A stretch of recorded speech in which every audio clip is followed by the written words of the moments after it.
Hello foodies, this is Rosie for cooking. আসসালামু আলাইকুম। সবাই কেমন আছেন? আলহামদুলিল্লাহ, আশা করি সবাই ভালো আছেন। আলহামদুলিল্লাহ, আমিও ভালো আছি।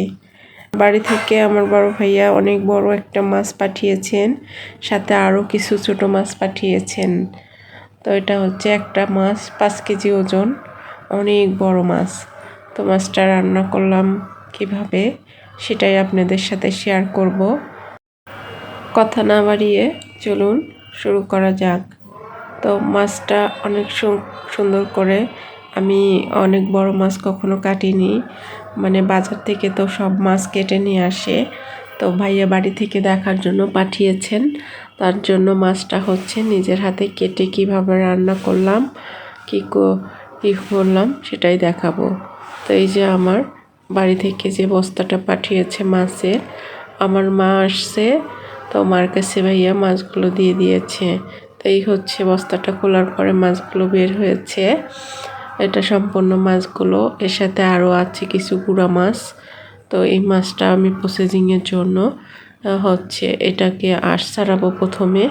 এই যে আমি আর আমার মা মিলে আঁশ ছাড়াচ্ছি। এর মধ্যে আমার পানি পিপাসা লেগেছে, আমার ভাস্তি হচ্ছে আমার জন্য পানি নিয়ে এসে খাওয়ালো। তো মাছটা আঁশ ছাড়ানো শেষ। এই যে মাছটা আমি কাটলাম, এইভাবে কেটেছি। তো আমি বড় মাছ কখনো কাটিনি, এইভাবে কাটলাম। এই যে মাথাটা, তো এটা হচ্ছে মাছের থেকে ডিম বের হয়েছে এটা, আর তারপরে মাছের চর্বি, এটা খেতে অনেক ভালো লাগে। আর এই যে আমার আরও কিছু যে মাছ ছিল সেগুলো কেটে আমি ধুয়ে নিয়েছি, এটা ঢাকার মধ্যে রেখেছি ফ্রিজে রাখার জন্য। তো এই পর্যায়ে চলুন আমরা মূল রেসিপিতে চলে যাই। এখন আমি রান্নাটা শুরু করব। তো এর জন্য আমি নিয়ে নিয়েছি কয়েক টুকরা মাছ। তো এগুলোকে হচ্ছে ভাজি করার জন্য রান্না করব। তো প্রথমে হলুদ আর লবণ দিয়ে এটাকে মাখিয়ে নিলাম, তারপরে সরিষার তেল দিয়ে তার মধ্যে মাছটা দিয়ে ভাজি করার জন্য। তো মাছটাকে বেশি ভাজি করব না, অল্প করে ভাজি করব। রান্না করার মাছ সবসময় অল্প ভাজি করতে হয়। তো আমার মাছগুলো ভাজা শেষ, এখন মাথাটা আমি ভাজতেছি।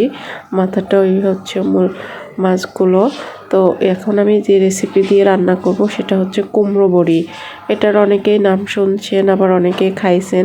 তো এটা এতটাই মজাদায়ক খাবার যে আপনি রান্না করলে অনেক ভালো লাগবে, খেয়ে দেখবেন। তো এটা হচ্ছে আমাদের পাবনাতে পাওয়া যায়। তো এটা বাড়ি থেকে আমি যখন গিয়েছিলাম নিয়ে এসেছিলাম। তো এটাকে আমি বাড়ি থেকে নিয়ে আসার পরে রোদ্রে ভালো করে 2-3টা শুকানোর পরে এটাকে সুন্দর করে বয়মে করে রেখে দিয়েছি। যখন রান্না করি তখন ওখান থেকে কয়েকটা নিয়ে রান্না করি। তো হচ্ছে এটা আমার হচ্ছে মশলাগুলো, যে মশলা দিয়ে মাছটা রান্না করব। এখানে নিয়েছি পেঁয়াজ, রসুন, আদা, জিরা, এবং এখানে আছে শুকনো মরিচ। তো ওইটা আমি একসাথে ব্লেন্ড করেছি, তারপর দিয়ে দিয়েছি ধনের গুঁড়া, লবণ এবং হলুদ। তো বাড়িতে সবগুলো মশলা আমি একসাথে নিয়ে নিয়েছি। এরপর হচ্ছে এই যে আমার ভেজে রাখা মাছগুলো, এটা তারপর দিয়ে দিলাম আমি কড়াইয়ের মধ্যে দিয়ে দিলাম কিছুটা পেঁয়াজের ফালি। তারপরে দিয়ে দিলাম আমি হচ্ছে আমার বাটিতে যে মশলার উপকরণগুলো রেখেছিলাম, পেঁয়াজ বাটা, শুকনো মরিচ বাটা, আর জিরা বাটা, এবং হচ্ছে আদা বাটা, রসুন বাটা, সবগুলো উপকরণ আমি একসঙ্গে দিয়ে দিলাম। সাথে আছে লবণ এবং হলুদ আর ধনে গুঁড়া। তো এই মশলাটাকে আমি সুন্দরভাবে কষাইতে হবে। তো আমি এটাকে সুন্দরভাবে কষাচ্ছি।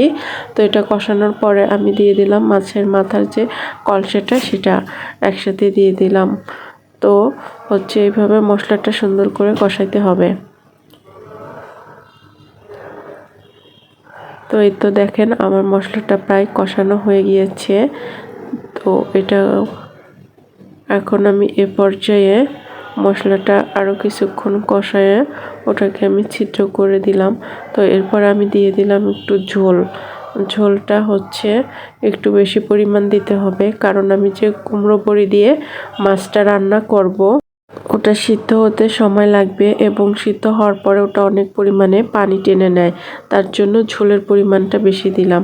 এ পর্যায়ে আমি দিয়ে দিলাম আমার ওই ভেজে রাখা কুমড়ো বড়িগুলো। তারপরে আমি আরও দুটো এখানে টমেটো অ্যাড করেছি, দুটো টমেটো কুচি করে রাখছি, সেটাকে দিয়ে দিলাম। তো এই টমেটোগুলো দিয়ে দেওয়ার পরে এটাকে আরও কিছুক্ষণ আমি বলক উঠাবো।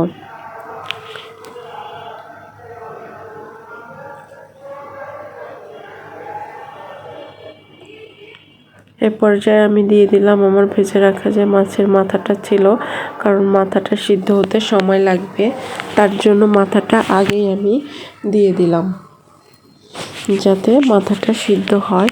এটা তো বেশি ভাজা হয় না, হালকা ভাজা হয়েছে। এ পর্যায়ে আমি মাথাটা উল্টিয়ে দিলাম, কারণ এক পাশে সিদ্ধ হয়েছে আর এক পাশে এখনও সিদ্ধ হয় না। এটা আমার লাগানো ধনে আর কি, ধনে পাতা, বিলাতি ধনে। তো এই মাছটা আমার এ পর্যায়ে এরকম হয়েছে। তো এখন আমি দিয়ে দেব ভেজে রাখা বাকি মাছগুলো। তো এইভাবে আমি বাকি মাছগুলো আবার একসঙ্গে দিয়ে দিচ্ছি। এটা দিয়ে দেওয়ার পরে এটা নাড়া যাচ্ছে না, কারণ মাথাটা অনেক বড়, যার কারণে ঢেকে দিয়ে রান্না করলাম। এরপরে ঢেকে দিয়ে রান্না করার পর আমি যে গাছ থেকে আমার ধনে পাতাগুলো উঠিয়ে নিয়েছিলাম, সেই ধনে পাতা কুচি করে কয়েকটা দিয়ে দিলাম। এটার ফ্লেভার অনেক সুন্দর। এরপর আবার একটু ঢেকে দিলাম, ঢেকে দিয়ে আবার 2 মিনিটের মতো রান্না করলাম ধনে পাতাগুলোর ফ্লেভারটা মাছের মধ্যে ঢোকার জন্য। তো এটা এটাকে বলে বিলেতি ধনে পাতা। এটা পাওয়া যায় বাজারে। তো আমি এটাকে লাগিয়েছি, অনেকগুলো হয়েছে আমার, আমি ওখান থেকে নিয়েই খাই। এ পর্যায়ে আমার রান্নাটা করা কমপ্লিট। আর সবার কাছে একটা রিকোয়েস্ট, আমার ভিডিওটা যদি ভালো লেগে থাকে অবশ্যই লাইক, কমেন্ট এবং শেয়ার করবেন। আর অবশ্যই পুরো ভিডিওটা দেখার চেষ্টা করবেন। অবশ্যই সবাই ভালো থাকবেন। আল্লাহ হাফেজ।